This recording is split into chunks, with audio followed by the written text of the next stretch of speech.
Selamat pagi, perkenalkan nama saya Agustina Kurniawati Jode, NPM 21710000430001. Jurusan Sejarah Sosiologi kelas 2017A.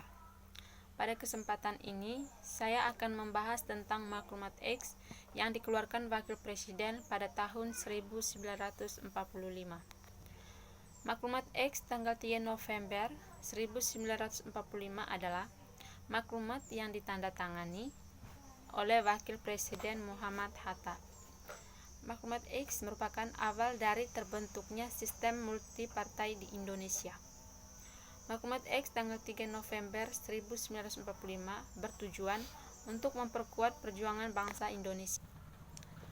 Maklumat X pada tanggal 3 November 1945 melakukan sebuah anjuran untuk melakukan pembentukan terhadap berbagai macam partai politik dengan sebuah ketentuan bahwa dari berbagai macam partai politik di mana ada tersebut memiliki kepentingan untuk dapat ikut serta dan melakukan pertahanan terhadap perjuangan yang dimiliki oleh bangsa Indonesia. Kemudian, maklumat dikeluarkan hal tersebut juga sebagai sebuah tanggapan atas usul yang dimiliki oleh pekerjaan KNIP Kepala Pemerintah Pusat. Maklumat X tersebut kemudian diumumkan di daerah Jakarta oleh Wakil Presiden Muhammad Hatta. Hal ini memiliki sebuah tujuan agar pada partai politik ini sendiri akan dapat dipimpin dan juga bekerja sama di mana teratur dengan segala macam bentuk dari aliran yang ada. Isi dari Maklumat X tanggal 3 November 1945 yang pertama, untuk menjunjung tinggi asas demokrasi tidak dapat didirikan hanya satu partai. Yang kedua, dianjurkan pembentukan partai-partai politik untuk mudah dapat mengukur kekuatan perjuangan kita.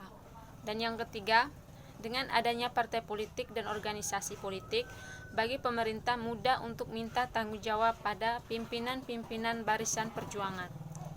Maklumat itu kemudian memunculkan partai-partai baru.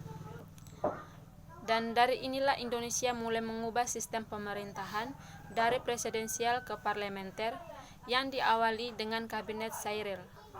Dari pembahasan ini, saya dapat menganalisis bahwa dengan adanya maklumat ini membawa perubahan bagi partai-partai, di mana partai-partai dengan mudah mendapat mengukur kekuatan perjuangan dan menjunjung tinggi asas demokrasi. Maklumat ini mendorong pembentukan partai-partai politik sebagai bagian dari demokrasi. Maklumat 3 November 1945 dapat disebut sebagai tonggak awal demokrasi Indonesia. Maklumat ini dikeluarkan untuk persiapan rencana penyelenggaraan pemilu tahun 1946. Dengan maklumat ini, pemerintah berharap supaya partai politik dapat terbentuk sebelum penyelenggaraan pemilu anggota Badan Perwakilan Rakyat pada Januari 1946. Sekian dari saya dan terima kasih.